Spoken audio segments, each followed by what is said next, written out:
much passion for Gainesville, I'm excited to join you guys this morning for this amazing, groundbreaking event. As the son of an Air Force fighter pilot, the first 18 years of my life were spent bouncing around the United States and other parts of the world. I was used to moving every 2 to 3 years. I'm gonna try to speak over that. And when you are part of an Air Force family, they say home is where the Air Force sends you. For whatever reason, but primarily due to the brainwashing of family members, I always wanted to be a Florida Gator. I applied to one school and one school only, the University of Florida. Thank you, Lord, for letting me get in. My 4 years at the University of Florida were the longest I'd ever lived in one place. Gainesville was home. Who would have thought that my next 18 years, who would have thought that my next 21 years would be right here in Gainesville?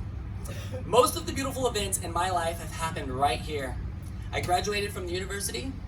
I met my beautiful wife of nearly 14 years. She's gonna totally hate that I just called her out. We have 2 incredible boys. We have a great scooter business. You know, because you've been stuck behind those scooters before. You've cursed me without even knowing it. We have lots of family, friends, and so many blessings that I'm just so grateful. Home was no longer where the Air Force sent me, but home was Gainesville, Florida. Well, my new friend, Ben Waxman of Infinia Living, has seen what I have seen and has fallen in love with this beautiful community of Gainesville. I had the opportunity to sit down with him in a recent episode of our Whoa GNV podcast and hear where his inspiration comes from and why Gainesville was at the top of his list for this development. I'll let you go check it out because I don't want to spoil it. It's episode 169 of the WHOA GNV podcast. Go look it up. But with that said, this is some of what I observed in that show. Ben is a problem solver with a passion for creating an incredible and all-encompassing experience for others. Ben has a passion to help others find happiness. Through his research and detailed planning, he knows that people are happiest when they have neighbors who they know and live in a community where they feel supported. You guys, let's face it. In today's world, today's digital world, we're so used to having, 74 mutual friends with somebody that we've never even met. Right? This is the world that we live in. And that is not where we're going to get that deep human connection. We need human connection, and Emerson has designed specifically, with this in mind. In our podcast recording, Ben also mentioned an important point. If you don't have your health, you can't be happy. Emerson is focused on bringing health and real wellness into this community. We have all been disconnected from our natural environment. The environment just becomes part of our lives and a part of us. This is another thing that I learned from him. So Emerson is being built with this intentional focus to connect its community with nature. When you take all of these values and add it to an amazing top 5 University of Florida, an incredible medical community, and the culture and creativity that is Gainesville, you're creating a living experience that is not only innovative, but filled with purpose. A purpose to serve, support, and inspire healthy and deep connection with nature and with one another. Ben, thank you so much for selecting Gainesville as the soil, the starting place to plant your seed for Emerson. As a fellow entrepreneur and visionary, I love when someone can take a landscape, paint the picture that's in their mind, and then execute to make it happen. I'm beyond excited to see your vision become reality and look forward to seeing the impact not only on our community as a whole, but most importantly on the health and happiness of its residents. God bless this place. God bless all of you. It's my honor to introduce to you my new friend, Ben Waxman, developer of Emerson Gainesville.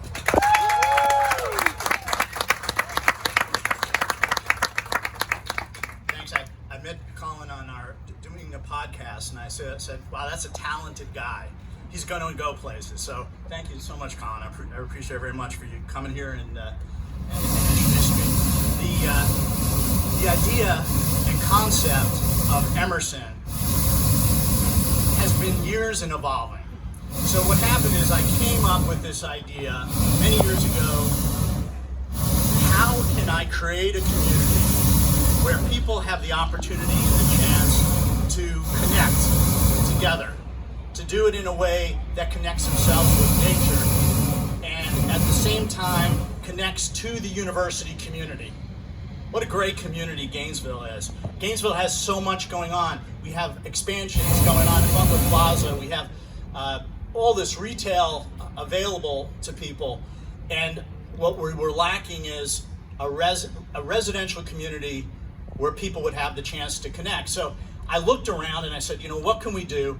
I studied very deeply a lot of the research that's been done. I talked to some of the experts at the University of Florida and worked with them at the Department of Health. How can we, at UF Health, how can we work together to create this vibrant community?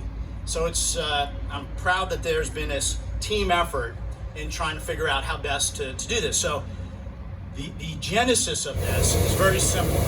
I wanted to create a community where people can then come together and reconnect. We created micro neighborhoods, and we sat down with our architect, Tim Clemens, who's here. Thank you, Tim.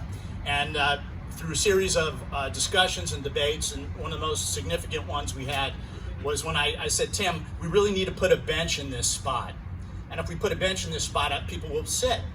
And he looked at me and he shook his head no. He says, no, Ben, we're not doing that. I said, what do you mean, Tim? He goes, you're trying to create something where people naturally would want to sit down, not just a bench in the middle of some place that no one would use. And I said, that to me made a click in my head. And I said, everything we do at Emerson, everything we do in this development should be natural. So when we talk about wellness and health, we're talking about a natural way for us to do it. We found out through the University of Florida Department of Health, UF Health, physicians and scientists, that there's this research going on in something that comes from Japan called Shurin Rikyu. I didn't know what that was, and they explained to me, well, that's forest bathing. I said, well, what's forest bathing? And I didn't really understand what that was.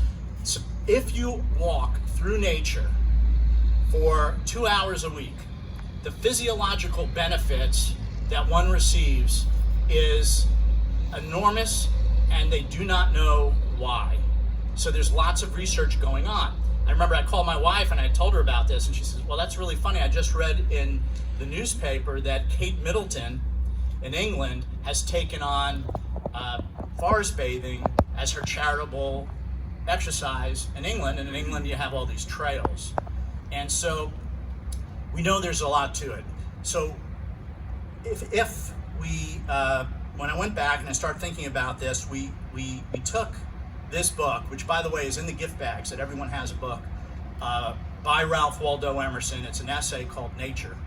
I was told by one of the architects involved in some of the site planning that they thought that every architect should read this book as required reading.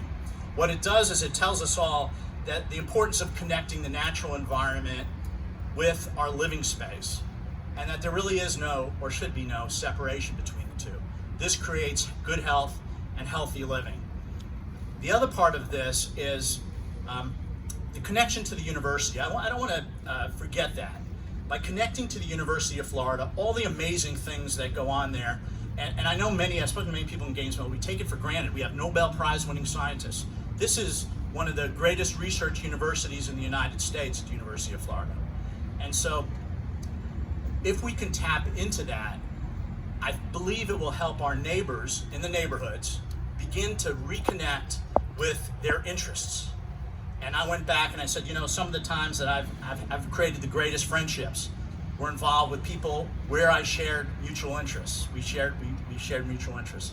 Those became deep and lasting friendships. So the goal of Emerson is none other than, it was originally human happiness, right? And then I turned it to contentment. If people can be content with their neighbors, and we create an environment that is both enjoyable to live in and connected to nature, where people have access to great health care, to a great university, we've done something very special. And the goal here is none less than excellence. So this is just so everyone knows, that's what we're striving for. That's what everyone involved in this project has committed themselves to. There were some who couldn't commit and they're no longer in the project. Those who committed are here. They're amazing people. They believe in something more than just creating a community. They believe in doing something that lasts forever and that maybe, perhaps, may influence the way we develop property in the future. So there's a lot to this. Let me at this point introduce our architect, Tim Clemens. Tim is a St. Petersburg architect. He's done some amazing projects. He's a very, very talented, creative, and well-known architect who I was so happy to have involved in our project. So let me introduce Tim Clemens to explain a little bit about the architecture.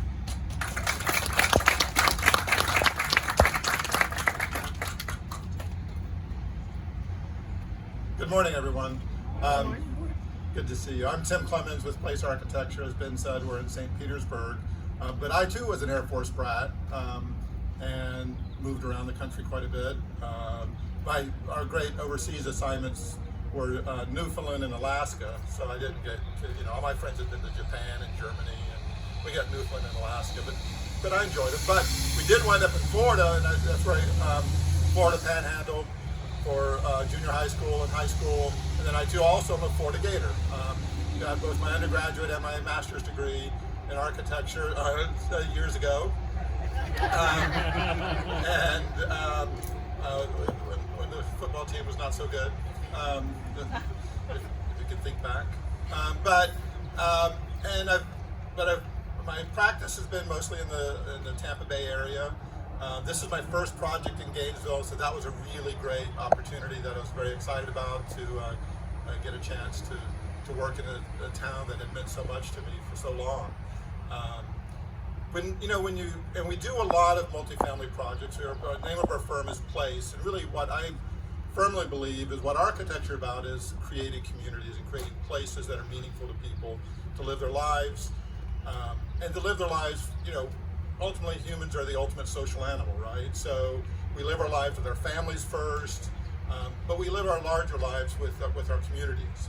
And so to the extent that we can create places, create buildings, create communities that help enhance that social life, that's really what I see as our mission.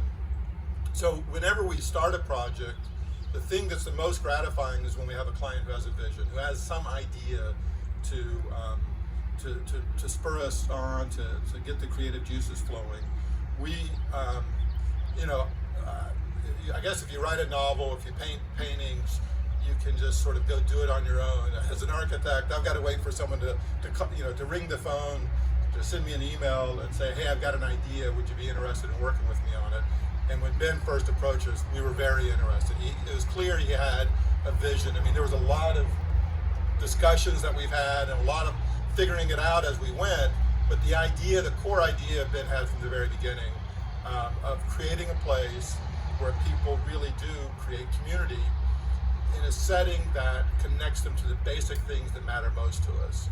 And those things are, like I said, our family and our community, but also nature and the world that we live in. And all too often, I think our modern cities don't do the best job of making us aware of those basic values that really are the core things that create happiness in life. So, when we started the design of this, Ben knew he wanted the nature to be incorporated in a meaningful way. It's a 5-acre site. The southernmost 1.5 acres is preserved with a nature trail through it for the benefit of the residents. It's also bounded and surrounded by a much larger, green space, and that was a preserve, and that was really important to Ben too, that he knew that this community would always have that connection and kind of context as a basic part of it. But then it's one thing to say, okay, well, you've got a lot of nature around it, but again, how do you start to create a better sense of community within the place? So we've got 58 townhomes. What we really try to do is create a place that the connective tissue, there's a sort of an outer band of roads that are based on a Dutch construct called a Woonerf. And a Wunderf is a place in which, and again, it's that idea of trying to challenge a little bit of some of the conventional thinking about how we develop communities. But a Wunderf is a place in which cars do drive on it, but it's also places for bicyclists and pedestrians.